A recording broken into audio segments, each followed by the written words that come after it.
ام بگشتی سیاست دولت ترک درباره خزایا کردستان ده ام ببرچاو درباس بکن نزی 3 ساله العفرین داگرکری هیا هر وسا قد کرنا آوا چمی فراتی بری قد کرنا چمی فراتی قد کرنا چمی رایش و چمی بیشتر جراحی لهرم جزیره روجوای کردستان پنج چمین هرمی گو درباسی جباکوری کردستان درباسی روجوای کردستان دبن همیشه علی دولت ترک و هاتنا زها کرن و ریا آوی هاتیه گوهرتن و آوای همه در وی زاگونین ناف دولتینا گو چمین هرمی گرک ریا وان نوی گوهرتن جبوینا علی بیشتر زنگیبونا بیولوژی دا دولت ترک قرکرنا کی به چوا قرکرنا فیزیکی چاندی دیده مشاندن ام دوی باوریه دنه لگور ناس کرنا ما و خوندنا مجلس سیاست دولت ترک لسر عرده ام دبینن ام راست وکی کرد وکی گلی هرمه ام راستی قرکرنا کی ایکولوژی جیتن جبر وی که تشتی گل حال باشوری کردستان چید به نجاره کمینه به 10 سالانه گو دولت ترک بزانبون هول دایا او شیناهی گو یعنی جی دارستان گل چین کردستان هنا اگر پی بخی و بشوطینه جالی کی ده ایرو کتیه دست ده درفت کتنا دست گل سرخه باشوری کردستانی برینه بکی اف تواتیا گو فاشیزم چه فاشیزم اسلامی به چه فاشیزم نتو پرست به یا رادیکال جبو انا که ادبیات هوای سیاسی ده د ایدئولوژیا وادا تشتکی نوینا که پاراستنا خوزای تنه نه پیدا کردن جبروی خطریه و فاشیزم هم لسر مروال اولکاریا مروال هم لسر اولکاریا خوزای درد کردی پیش فالتشتن حال باشوری کردستان چه به بمن بردوامیه و استراتژی دولت ترک و دولت کینتو پرست گو قرکرنا ایکولوژی قرکرنا خزای هویردورا و خزای کردستانی بشکجه سیاست گشتیا گهرتنا دموگرافی و قرکرنیا علی دیتر دجی یعنی به شرمیه که حقاسی مزن های گو ارتشک به قاشوته جبو اولکاریا خوینه توی درباسی باشوری کردستانی و هگر امه و ببختی و دروها بهور بکن ارتشک ببرینا دارستان را مجول دبیج با اولکاریا خوینه نتوی بپارزه مروف جورت دگه و اف دروا کی مزنا سیاستن خو سیاستن قرکرنه گشتیل سر آوا کرنا و تشتن العفرین شد به تشتن سریکانیه شد به همان تشتی رو لذا خود شد به چای کردستان الهرم گو دولت ترک کاربه لی چند روز عجیب جیبی به هولدانه کی دزیه سر عرض بن عرض کاربه چه بدزه جبر بویرنگی نیزده به نه هل وسته کی داویج علی حکومت ناوندی یا فدرال یا عراقی هروسا هریما بشوری کردستان ده درکت راستی مرو دور دجینه کی ماتماید منی چاوا دولتک دکاری درباس به بویرنگی کنکوژی کی درباره خوزای ده چه بکه به هزاران کیلومتر یعنی جب هزاران متر چرگوشه دارستانه ببره هن دخیانی هر دو آلیا دجی هن صدمن وکی دولت ترک را رواکرنا هبون اول ودره دیدن پیدا کردن به هنجتا گو تیکوشرین آزادی کردستان میلیتان پکک الورهنا ذاتن الهمبری قرکرنا فیزیکی یا گول سر گل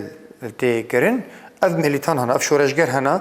و اف سیاست الهمبری خوزای تیکرن بردوامی اوی سیاست قرکرنا یادی تر یعنی من کردن هر دو کشف جدا بکن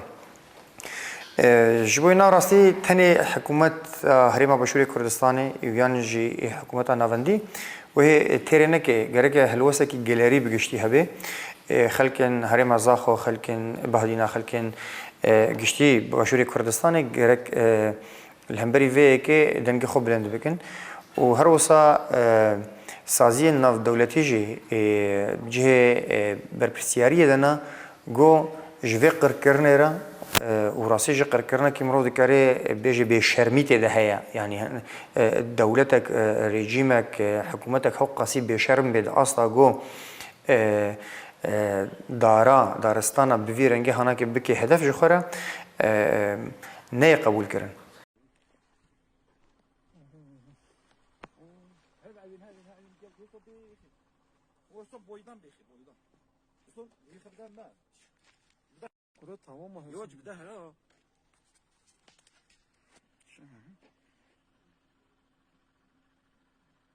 ونتن الجودية يعني بفكر صار صالك الجودية دمشة للبرامبري وأنا للجيش يعني مثلا بردون كشوا أوبراسيون عسكري كدس بيدكن همان يان برينا دارت دس بيكرن دمل دست يانجي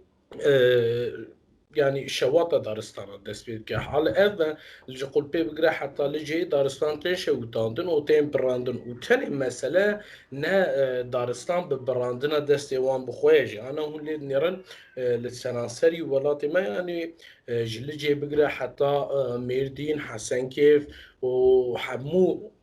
آوا كل سر ديجلي وفراتي كو أبليد نيرن بتمامي بندا و حسين كواتنا چيكرن يا گونتين والا كرن يا درسلان بتمامي جولتين راكن يعني تاني بدست برينا جي برينا داران جي نينه يعني خوزايا كل بريتي تالان كرن يعني دار بلكي ام لغور حسابي بچن لوري بلكي لوجوديه 400 دار تيتا كرن لي بفكرن بحسو بنداوين كوتينا چيكرن بلكي جوي زيادتر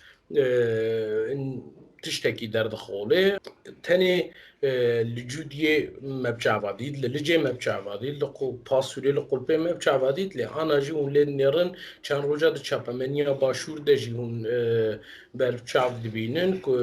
لسرانسري دو هوكي بگره جيين كو ده قادا شر ku dest pê kiriye li beramberî wîrê tevayî wê dar tên jêkirin û wan daran jî ecêbe yanî dil welatekî daristanan ji holê rakî û pişt re tib qemyona werî ji wîrê hildiye û vê axa xwe dilê nêrî Hesen kêfê ku baraş li Heskîfê hate çêkirin 109 gund dibinê avê de dibinê bendavê de man bifikirin û ciyekê dîrokî û tiştekî ew xwaz nabine tevî bû çû heta ahîmê jî kes li beramberî vî tiştî nesekinî û got ke heta em nikarin bi van tiştara mijûl jî bibin lêya dinê mesela li ser ava Dîcleyê tilê nêrê nêzî 22 hev tenê bi projeya GAPê ku jê re dibêjin Güneydoğu Anadolu projesi bi wê çêkirin îro bi sedan gund dibinê avê de man eynê sê li çîkê jî hate dîtin li botan ava botanê jî li ser wê ku barajên ku tê çêkirin nêzî dê heb baraj tên çêkirin hinekê bi aliyê Tirkiye ve tê çêkirin hinekê bi sermayeya derve re tê de çêkirin lê tê nêrî nêzî 100 gundî wê li wîrê jî dibin avê de mîne û li ser Dîcleyê jî ku te hesabike nêzî dibe belkî 200 gundî bifikirin em viya pirî cara ku em mînak didin em li beramberî şerê ku di salên notî de dest pê kir û gund hatin şewitandin wek ku li cê wek li Pasûrê aynı hesab wekewiye çünkü aynı hesaban aynı politikayan bi xwezayê re jî birêve dibin yani bi temamî ne ku şerekî li beramberî mirov be jî yan ne wîhayî be jî lê dibêjin ku virê hat şewitandin yan jî debara xwe yê ku bi daristanan dikin yan jiyana xwe li wîrê datin çîkirin wê bibine penaber hal ku ev e wê gund tev vala bibin yani o tenê ne ew jî li seranserî Bakur dilê nêrî heta ev tokiyên apartmanên ku sîteyên ku dewlet bi destê xwe çê dike îro gihatiye heta gundaşî yani hal ev e mirov bi temamî weke şerekî pêwîst e li vî tiştî binêre û ku eger tu xwezaparêz bî pêwîstî em bi vî tiştî bînin bêjin yani xwezaparêzî bi xwe ya tiştekî polîtîk e û li ser polîtîk bûnê jî li ser xwezayê şerkirin jî polîtîk bûn bi xwe ye yanî û şerekî bi temamî tê kirin û pişt re yanî ku eger ne wisa be jî mesela mînakekî dinê bidim yani evan balkêşî pêwîst e mirov bîne berçav û li seranserî cîhanê jî ji bo ku bête zanîn îro ana şerekî weke ku heye yan tunê jî li beramberî rojeva ku tê te kirin ambargoya avê li ser geldanîne sala dinê ji Hesekê bigire heta hînciyên dinê ku av û elektrîk li ser wan hatibû birandin ceyran hatibû birandin îro li reş reqeyê bigire heta hîn bajarên weke Qamişloyê jî weke ev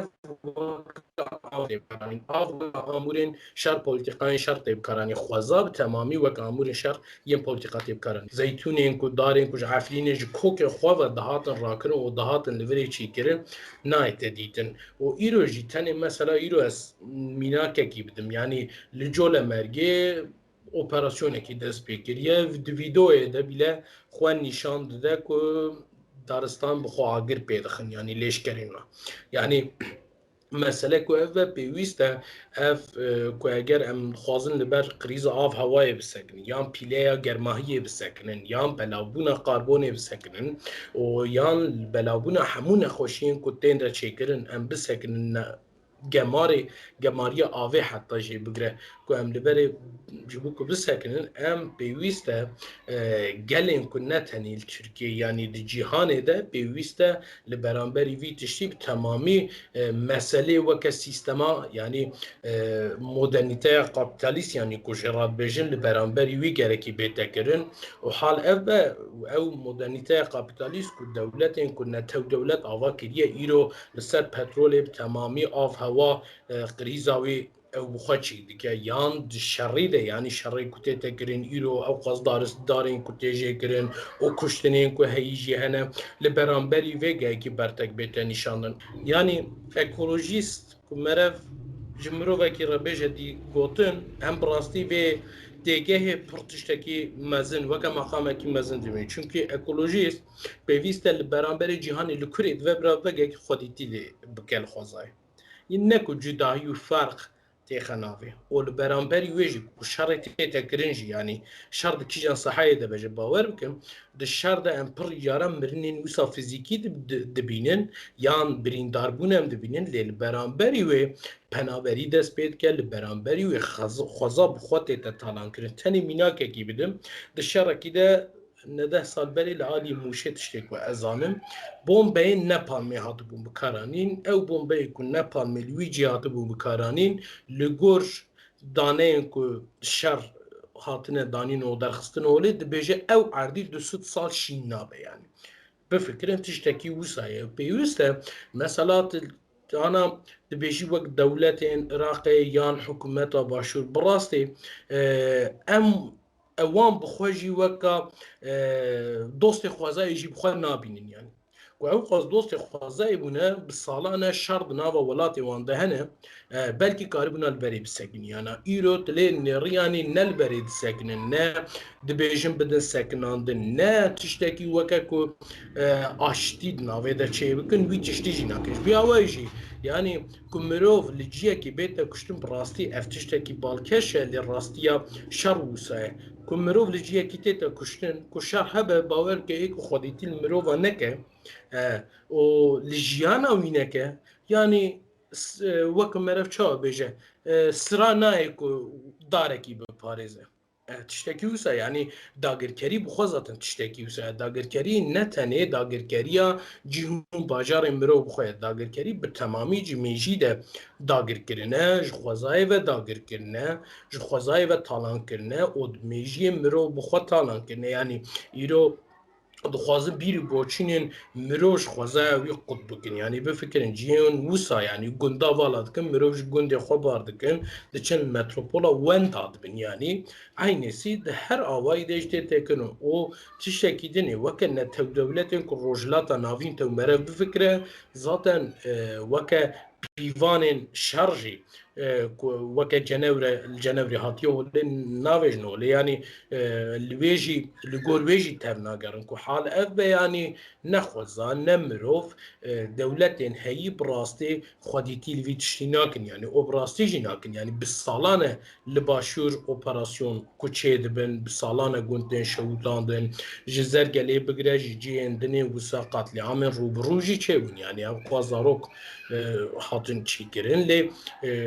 tilê nêrê hê tiştekî wisa bertekek ku ji bo wan nehatibe nîşandan bawer bikin ez bi xwe weke aktivîstekî ekolojî ez bi xwe ji xwe re jî nabêjim ekolojîst çünkü tiştekî wisa giranbiha yani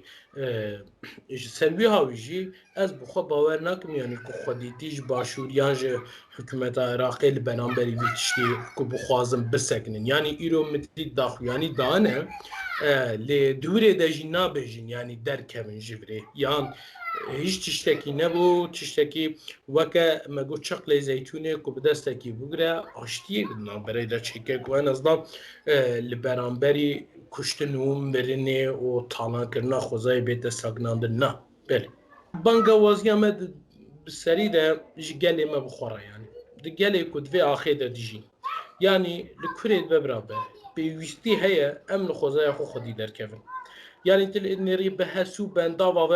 bendava ve gund hatine valakirin.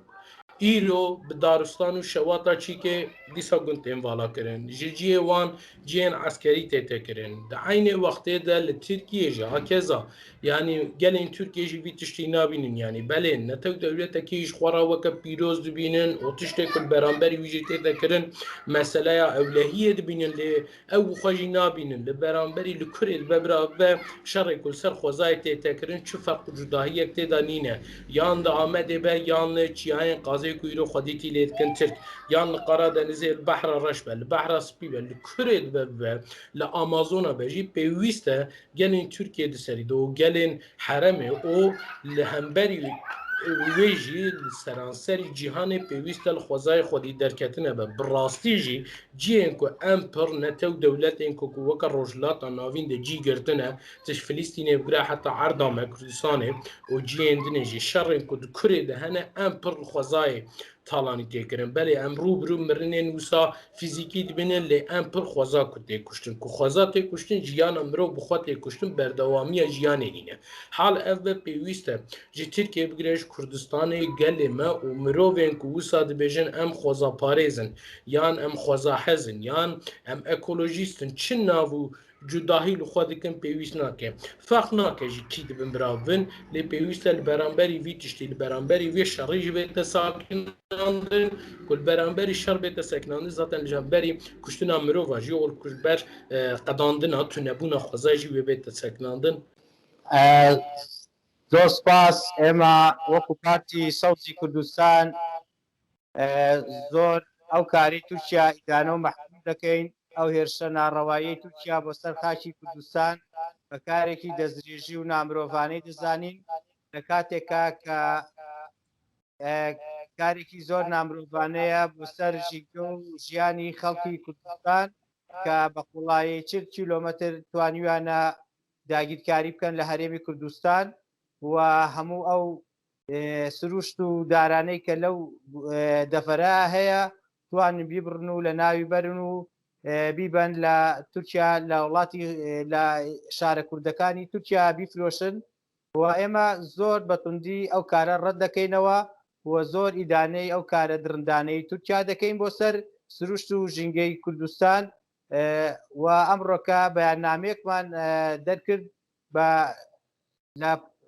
بارگای سەرەکی پارتی سەوزی کوردستان بوو بۆ ڕای گشتی بڵاومان کردەوە پرسە سیاسیەکە ئەوە دەبێت حیزبە سیاسیەکان لێدوانی دەربارەی ئەوە لێدوان بدەن پارتی سەوزی کوردستان ئێمە وەکو لایانی ژینگە وەکو لایانی تێکدانی داگیرکاری تورکیا بۆ سەر سروشت و ژینگەی کوردستان ئەو کارە زۆر بەتوندی ڕەت دەکەینەوە و بە وڵاتێکی فاشیزم و وڵاتێکی داگیرکاری دەزانین پێمان وایە کە ئەمە یەکەم کاری تورکیا نییە بینیمان ساڵی 2018 شارە جوانەکەی عەفرینیان داگیر کرد و زۆربەی زۆری دارزەیتونەکانیان بڕی و وەزەیتی زەیتونەکانیان برد بۆ خۆیان و تاڵانیان کرد ئێمە هەرو کاتەش ئەوەمان زۆر ئیدانە کرد زۆر مەحکوممان کرد و ئێمە داوامان لە هەر سێ سەرۆکاتیەکەی حکومەتی هەرێمی کوردستان و حکومەتی فیدراڵی عێراق کردووە کە بەپەلا دادگای نێودەوڵەتی لێ ئاگادارکەنەوە و ئەنجومەنی ئاسایش ئاگادار بکەنەوە و شکات و سکاڵات تۆمارکەن و بەپەلا ئەو کارەی تورکیا ڕابوەستێنن Peki revayê Tirkiye heye ki axa Kurdistanê hem dagir bike hem jî xwezayiyê wî talan bike? بەڵێ ئێمە دەمێک ئازانین کە وڵاتی تورکیا بە هەر بیانوێک بێ ئاوێت بێتە ناو خاکی کوردستانەوە و خاکی کوردستان داگیر بکە ئەمە پلانێکی دوور و درێژە کە دەستی پێ کردووە ئەوێت کوردستان داگیر بکات ئێتر لەژێر هەر ناوێکا بێت ئەوێت بێتە ناو کوردستانەوە ئێمە زانیاریمان هەیە کە ئێستا لەسێر ڕێگاوە توانیوێتی بێتە ناو هەرێمی کوردستانەوە و جادەی دروست کردووە بۆ ئەو مەبەستا 12 کیلۆمەتر جادەکەی تەواو بووە کە هاتوتە ناو هەرێمی کوردستانەوە و بە قوڵی 40 کیلۆمەتر سنووری هەرێمی کوردستان سنووری باشووری کوردستانی بەزاندووە و هەموو دار و سروشتی ئەو ناوچەی تێکداوە و پاکتاوی کردووە ئەمە لە کاتێکگایە کە تورکیا پرۆژێکی گەورەی لە مێشتایە کە ئەوێت هەموو کوردستان داگیر بکات بەو ناوەوانێ و وردە وردە هیچ لەسەر ئەوە کاکە دەوڵەت کە هەرێمی کوردستان داگیر بکات و هەموو پارچەکانیکەی کوردستان داگیر بکات بۆیە ئێمە لێ ئێرەوە وەکو پارتی سەوزی کوردستان لە بەیاننامەکە ئاماژەمان پێ کردووە زۆر بەتوندی ئیدانی ئەو کارە و زۆر محکومی ئەو کارە نامرۆڤانەی تورکیا دەکەین و ڕای گشتیمان لێ ئاگادار کردوونەتەوە نووسنگەی پەرلەمانمان لێ ئاگادار کردوونەتەوە مشکاتمان کردووە لەلایەن UN-ەوە کە بەپەلا ئەو کارەی تورکیا ڕابگرن نەخێر حەقی هیچ وڵاتێک نییە کە بتوانێتە خاکی هەرێمی کوردستانەوە هەرێمی کوردستان و خاکی کوردستان خاکێکی سربەخۆیە خاکێکی خۆمانە خاکێکی نیشتیمانی خۆمانە لە هیچ وڵات و لە هیچ لایەن و هیچ گروپێک قبول ناکرێت کە سنووری کوردستان ببەزێندرێ و ئەمە پێچەوانەی دەستور و پێچەوانەی ڕێکاری نێودەوڵەتیەکانە کە تورکیا دەستیاوە تێ کارێکی جێرە شێوانانەیە و کارێکی جینۆسایدانەیە لە عینەن کاتە کە دەست درێژی کردوتە سەر ژینگە و سروشتی کوردستان و هەروەها تۆپبارانکردن و هەروەها هاتنە ناوەوەی تورکیا خۆی لە خۆیدا کارێکی نامرۆڤانەیە و پێچەوانەی دەستوری نێودەوڵەتی و ڕێکارە یاسایەکانە پێویستە لەسەر کوردستانی پێویستە لەسەر هاونیشتیمانیانی هەموو کوردستان کە ئەو ڕاستیە باش بزانن ئێمە هەموو برای یەکین ئێمە هەموو یەک خاکمان هەیە یەک نیشتیمانمان هەیە کە کوردستانی گەورەیە بەڵام ئێستاکە هەمووی دابش کراوە بەسەر چوار شوێنی سەر چوار زۆنی جیاوازە بەڵام لە عینەن کاتە ئەمە هەموو یەک خاکە پاراستنی خاکی کوردستان ئەرکی سەرشانی هەموو کوردێکە لە کوردستانی گەورە و لە هیچ لایەن و دەوڵەتێک قبول ناکرێت کە دەستکاری سنووری کوردستان بکات و ئەو کارەی تورکیا و ئەو وڵاتانەی دی کە بەتەمان کوردستان داگیر بکەن یان بێنە ناو سنووری کوردستانەوە کارێکی زۆر نامرۆڤانێ و زۆر بەتوندی ئێمە محکومی دەکەین